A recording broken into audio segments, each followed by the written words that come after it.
Joke Dealer Inc. presents Chris Clarke, Hot 5. As long as you didn't play no Young Thug, I can't stand that motherfucker. You know, Young Thug, back here, on the jack. Tell me the money, get 75 on the Visa card. Fuck up, man. You hate it when the same thing, you be like, damn, this is a spending 5 on a Visa card. Ain't nothing wrong with spending 5 on a Visa card. This is called Joke Dealers Inc. Hot 5. My comedian compadre from the Connecticut area, yo, funniest dude, man. Look, if you ever get a chance to go to this dude's show, go. Break through, spend your money, don't be cheap. Give it up for my man, Chris Clarke, y'all. Let him hear y'all. I see you, dog. So what you got? You got some tea? Yeah, I got some. This is some ginger and I forgot. It's ginger and something else, and then I put an extra ginger cube in there. I know that's and, right. Gunpowder green tea. See, we were just talking off camera. We were just talking about being healthy, man. I think anything in comedy, the comedians that practice being healthy, look, all we got to do is not quit. The numbers tell you if you stay healthy enough to be ready for the opportunity, you get the you go ahead and get the prize. I tell them, like, I'm a scratch ticket. Just keep me healthy till we hit. Can we do that? Yeah, man. Because it's crazy. Because it's either you pay now or you're gonna pay later. You know what I'm saying? Yeah. And you don't want to pay later. I don't want to go business later either. In a hospital like that. I don't want to do any of that. So Lou, let's get to it. What's up? Comedy. Okay, so why comedy? Why are you doing stand-up, Chris? Tell us, man. Man, dude, I used to. It's in me, man. It's in me since I was a child. Like I always was doing something really silly, not like a clown, but just making up a funny story and telling it and acting it out. And in my whole life, I was like, everybody, just different people, like, you should be a comedian, you should be an actor. I got that my whole life until when I graduated and I got accepted to American Academy of Dramatic Arts. Oh, dope. And, in Manhattan, and I was there for a couple months, and then I dropped out. Man, you just was like, man, it's calling me. Yeah, I dropped out. It wasn't not because of stand-up. I dropped because I had my son and going back to New York. Yeah. I just, I had to be there. And I kind of still regret, but it's like, nah, I don't regret. But it's like, yeah. And so I chose stand-up because, like, I had to, bro. Like, I used to get fired from every job. I did every job that's not required to have like a college degree. Like I work fast food, construction, everything. And they all was like, listen, fired for clowning? For snapping, clowning, like they wasn't getting their work done. I swear, yo. Wait a minute. So they would call you in the office because you funny? Hey, Chris, can we? The teacher used to take my desk and put it outside the classroom because I took the attention from the teacher. Like, they loved me, but it was like, yo, listen, we can't do our job. Like, Hey, but you know what, dog? That's amazing, man. Because you know what? I do career days. When I do career days in the schools, and the kids is always like, yo, mine are always flooded because they think I'm be stand up doing comedy. And I'm like, I'm not doing comedy for y'all because y'all not my demographic. I don't really mess with y'all. Y'all not my demographic. But what I do is I find the class clown. And I count them in. 5, 4, 3. Hey, this is Hank Denson. Coming to the stage, and I say the kid's name, and I get him in front of the class, and he's looking like, and I'm like, all right, entertain us. And he's like, I did. And I'm like, get it. Now you understand. Why? So while you interrupting the class, messing with everybody else, dude, know where this place is. Know that you're in business. Know that this is serious. But we're going to do comedy. And I said, I don't want you to stop being funny. I said, because you're a healing source for kids at that age. There's some kids don't ever laugh. Yeah. And you being 5th, 6th grade, 8th grade, you come in and you make those kids laugh. And I said, I give you kudos for that. Because right now, you kids are under a lot of stress. So let me say, let me ask you this. When you stop when you first started, what was your first date? What was your first first comedy show where you were like, I could really do this? Where was it? It was shit. Actually, my first show, I think there was a show before that, but my first like show that I remember, it was yo, listen, I took these comedy classes and the graduation date, it was at Caroline's. Oh wow, okay. The same day, this is why I kind of stopped. This is crazy. The same day I had my first show, it's the same day my son was born. I started, like, my first time I got on stage, it was 2000. That's the first time I got on stage.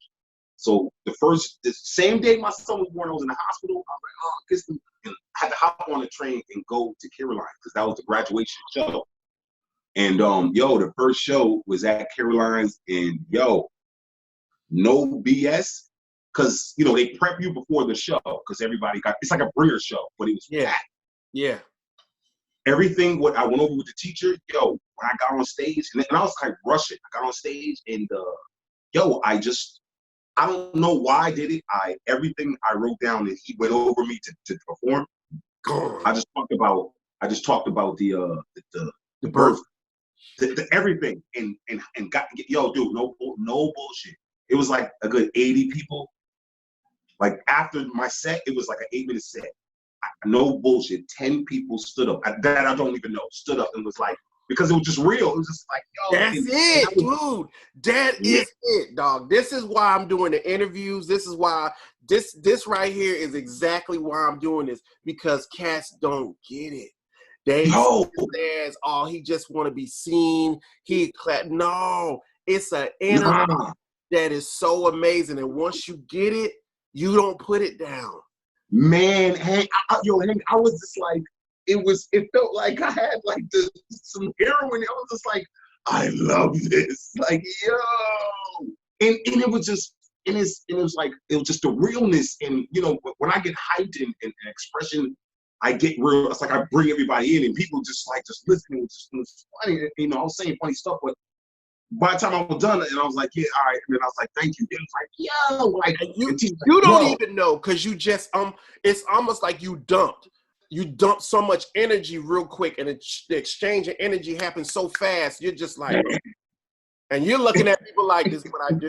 Let me ask you this. How did you first experience comedy, taking it in? Did you hear it or did you watch a show? Like, did you see somebody back in the day, or did you hear? Oh, nah. Just watching TV, man. Watching. It's what's crazy? Robin Williams, and I seen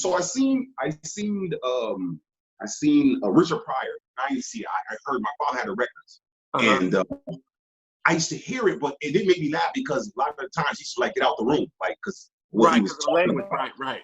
So I used to watch Robin Williams used to come on. Remember Robin Williams back in the day on HBO? They used to have that benefit. It'd be Billy Crystal, Whoopi. Comic relief. Yeah, and I sat there and watched him, and then I watched Robin Williams, how he is. I was just like, yo, he's dope, and it was funny. And then Living Color came out, but I knew about Jim Carrey before Living Color. You did? It's crazy. It's crazy. These two dudes, people, when I say they're two people, they be like, Jim Carrey. But he wasn't. I was like, Jim Carrey was a comedian. I didn't know stand up, like real stand up. He was funny. His laugh off. What do you call that in Canada? It's called Just for Laughs. Just for Laughs. His audition, it was he killed. You watched his documentary. Yeah, I watched his documentary. I watched it, and I seen a set from him like a while ago, before. Because I seen a set. I've actually seen him perform, and I didn't know who he was.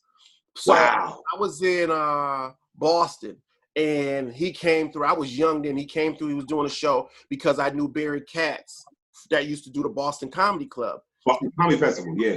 He was coming through doing a showcase, and I didn't know who he was, and he was destroying the Comedy Connection at Fanueil Hall, destroying it. And I'm like, who is this dude with all this animation? Because you know what I always thought? Only black comedians do all the animation. Right. Robin Williams was the only one I saw animated on TV, But in person live shows, I thought only black comedians was doing all the the voices. Yeah. Man. Yeah. And when I seen Jim Carrey Live in Color, I was just like, yo, that's me. Like all his, because I wasn't like you said in school. It wasn't like I was disruptive. It was a reason for something, and then I'll do it. And it's like, it wasn't, you know, how somebody just like, yo, shut up. I wasn't annoying like that. It was, right. You know, yeah, man. They would look at you to be like, go ahead, do it, Chris. And you'd be like, nah. Sometimes, like, I would be like this. I knew for a fact, and my mother came to the school, or my father found out, I was going to get my ass whooped. I knew it, hands down. My mother didn't care. She didn't care who was there. She didn't care. She would take me in a room and whoop my ass. She didn't care. You weren't going to act a fool outside the house. Mm-hmm. So I was real discreet, and I was like, if they called on me to be funny, this is how I am now. Like when they have mics and they like, hey, you want to do some time? I'm kind of like, nah, I'm cool. Like I don't, you know what I mean? But if somebody say, yo, Hank, then I'm like, all right, this is what you want. All right, let's go. Let me ask you this: if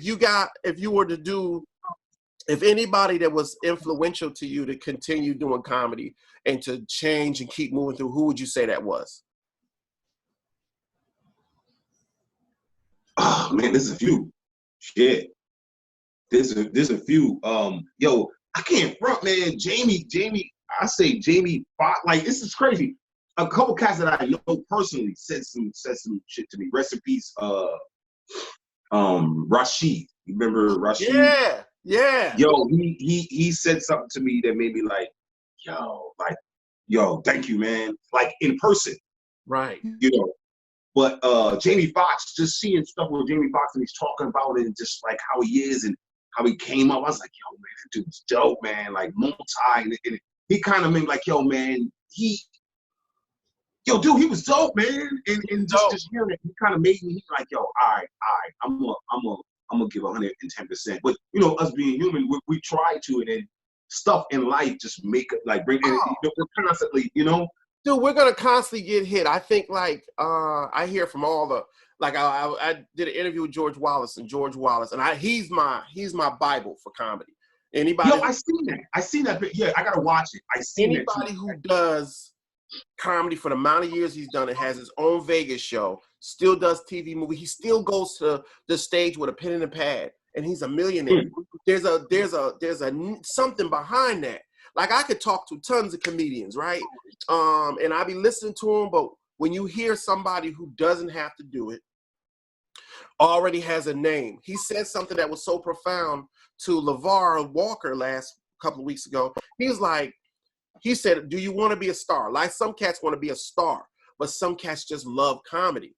And if you made $500,000 a year doing comedy, some people's like, yo, that's good. Some cats is like, if I make 30, 40,000 a year, it's dope. The thing is, it's like, just strive to be good at it. The money comes. It's going to come. But the cats who want to be a star, they never ever harness it, and then they don't stay in it. It's not like Jeff Foxworthy cats that can hop out and hop back in. Dave Chappelle, prime example. If you can leave it and come back and go on top, dude, comedy is the energy. You know what I mean? If he was, I'm okay, I can act. And he's like this. I'm not doing movies. You know what I mean? Just like that. Yeah. If you can do that, then you love the comedy. Right. When you I know you got the calls and people was like, yo, you should move to LA or all that. What made you kind of stay in New York or in the East Coast? Well, I mean, it's that's the thing. New York, you know, because I'm close to New York. I did New York thing.